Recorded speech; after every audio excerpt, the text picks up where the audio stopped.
Salam Rahayu, sedulur nasihat kehidupan misteri. Banyak teori yang mengatakan bahwa orang-orang Sunda berasal dari daerah lain, seperti datang dari tanah Yunan. Migrasi manusia purba masuk ke wilayah Nusantara terjadi pada rentang waktu antara 100.000 sampai 160.000 tahun yang lalu sebagai bagian dari migrasi manusia purba atau out of Africa. Ras Australo-Melanesia atau Papua memasuki kawasan ini ketika masih bergabung dengan daratan Asia, kemudian bergerak ke timur. Sisa tengkoraknya ditemukan di Gua Braholo, Yogyakarta, Gua Babi, dan Gua Niah di Kalimantan. Selanjutnya kira-kira 2000 tahun sebelum Masehi, perpindahan besar-besaran masuk ke Kepulauan Nusantara. Migrasi dilakukan oleh ras Austronesia dari Yunan dan mereka menjadi nenek moyang suku-suku di wilayah Nusantara bagian barat. Mereka datang dalam dua gelombang kedatangan, yaitu sekitar tahun 2500 sebelum Masehi dan 1500 sesudah Masehi. Bila melihat peninggalan yang ada di kota Bandung sekitar 120.000 tahun yang lalu, khususnya di daerah Pakar, bermula dari hasil penelitian Van Bemmelen, terbukti bahwa manusia Sunda yang ada pada waktu itu sudah sangat mengenal dan menguasai metalurgi untuk membuat anak tombak yang terbuat dari beberapa campuran besi. Alat cor tersebut masih tersimpan baik di Museum Geologi Bandung. Bahkan nenek moyang ini telah memiliki peradaban yang cukup baik, paham cara bertani yang lebih baik, ilmu pelayaran, bahkan astronomi atau ilmu perbintangan. Dan juga mereka telah memiliki sistem tata pemerintahan sederhana serta memiliki pemimpin Tri Tangtu, Ratu Rama Resi. Teori migrasi yang mengatakan bahwa manusia Sunda atau Nusantara berasal dari Yunan ditentang oleh dua teori. Pertama, teori Harry Truman dan Aryo Santos. Teori ini menentang teori migrasi Austronesia dari Yunan dan India. Teori ini mengatakan bahwa nenek moyang bangsa Austronesia berasal dari dataran Sundaland yang tenggelam pada zaman es atau Pleistocene. Populasi ini peradabannya sudah maju. Mereka bermigrasi hingga ke Asia daratan hingga ke Mesopotamia, mempengaruhi penduduk lokal dan mengembangkan peradaban. Pendapat ini diperkuat oleh Umar Anggara Jeni yang melihat dari sudut perkembangan bahasa. Ia mengatakan bahwa Austronesia sebagai rumpun bahasa merupakan sebuah fenomena besar dalam sejarah manusia. Rumpun ini memiliki sebaran yang paling luas, mencakup lebih dari 1.200 bahasa yang tersebar dari Madagaskar di barat hingga Pulau Paskah di timur. Bahasa tersebut kini dituturkan oleh lebih dari 300 juta orang. Pendapat Umar Anggara Jeni dan Harry Truman tentang sebaran dan pengaruh bahasa dan bangsa Austronesia ini juga dibenarkan oleh Abdul Hadi W.M. Teori awal peradaban manusia berada di dataran paparan Sunda atau Sundaland juga dikemukakan pula oleh Santos pada tahun 2005. Santos menerapkan analisis fisiologis atau ilmu kebahasaan, antropologis dan arkeologis.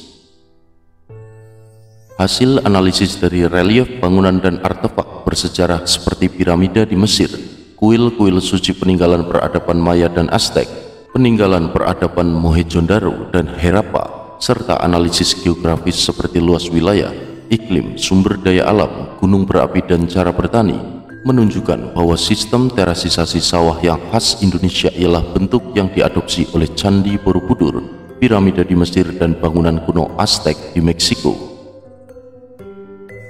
Setelah melakukan penelitian selama 30 tahun, Santos menyimpulkan bahwa Sundaland merupakan pusat peradaban yang maju ribuan tahun silam yang dikenal dengan benua Atlantis. Dari kedua teori tentang asal-usul manusia yang mendiami Nusantara ini, benua Sundaland merupakan benang merahnya. Pendekatan analisis fisiologis, antropologis, dan arkeologis dari kerajaan Nusantara kuno serta analisis hubungan keterkaitan satu dengan lainnya kemungkinan besar akan menyingkap kegelapan masa lalu Nusantara. Kepulauan Nusantara telah melintasi sejarah berabad-abad lamanya Sejarah Nusantara ini dapat dikelompokkan menjadi 5 fase, yaitu zaman prasejarah, zaman Hindu-Buddha, zaman Islam, zaman kolonial, dan zaman kemerdekaan. Kalau dirunut perjalanan sejarah tersebut, zaman kemerdekaan, kolonial, dan zaman Islam mempunyai bukti sejarah yang jelas dan tidak perlu diperdebatkan. Zaman Hindu atau Buddha juga telah ditemukan bukti sejarah walaupun tidak sejelas zaman setelahnya. Zaman sebelum Hindu atau Buddha masih dalam teka-teki besar, maka untuk menjawab ketidakjelasan ini dapat dilakukan dengan analisa keterkaitan berbagai tinggalan yang ada. Benua Sundaland merupakan benang merah pendekatan analisis fisiologis, antropologis, dan arkeologis dari kerajaan Sunda kuno akan menyingkap kegelapan masa lalu kita. Kerajaan Salaka Nagara, Salaka yang berarti perak atau Raja Tapura, termasuk kerajaan Hindu. Cerita atau sumbernya tercantum pada naskah Wangsakerta. Kerajaan ini dibangun pada tahun 120 Masehi yang terletak di pantai Teluk Lada dan pada masa sekarang wilayah Kabupaten Pandeglang, Banten. Raja pertamanya yaitu Akitirem yang diturunkan kepada Dewa Warman yang memiliki gelar Prabu Dharma Lokapala Dewa Warman Haji Rakja Gapura Sagara yang memerintah sampai tahun 168 Masehi. Kota Perak ini sebelumnya diperintah oleh tokoh Akitirem, Sang Aki Luhur Mulia atau Akitirem. Waktu itu kota ini namanya Pulasari. Akitirem menikahkan putrinya yang bernama Pohaji Larasati dengan Dewa Warman, dan Dewa Warman ini sebenarnya pangeran yang asalnya dari negeri Palawa di India Selatan. Daerah kekuasaan kerajaan ini meliputi semua pesisir Selat Sunda, yaitu pesisir Pandeglang, Banten ke arah timur sampai Agra Bintapura atau Gunung Padang di Cianjur, juga sampai Selat Sunda hingga Krakatau atau Apui Nusa, Nusa Api, dan sampai pesisir selatan Suwarnabumi atau Pulau Sumatera. Ada pula dugaan bahwa kota Argire yang ditemukannya Claudius Ptolemeus pada tahun 150 Masehi itu kota Perak atau Salaka Nagara ini. Dalam kronik Cina dari dinasti Han, ada catatan dari Raja Tiao Pien, Tiao yang berarti dewa dan Pien yang berarti Warman, dari kerajaan Yeh Tiao atau Jawa, mengirim utusan atau duta ke Cina pada tahun 132 Masehi. Ada beberapa kerajaan yang pernah berdiri di tanah Sunda.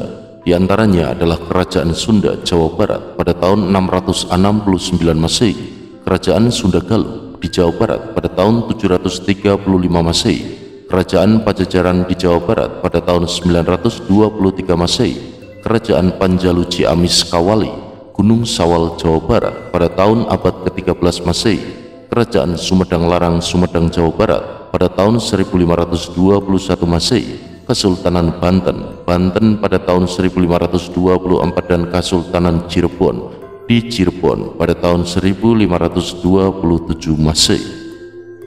Sedulur-sedulurku, narasi ini disarikan dari buku Atlantis Nusantara Antara Cerita dan Fakta, sebuah hipotesa lokasi awal peradaban di Indonesia. Matur sembah nuwun sedulur-sedulurku telah menyimak. Mugi rahayu, sagu dumati.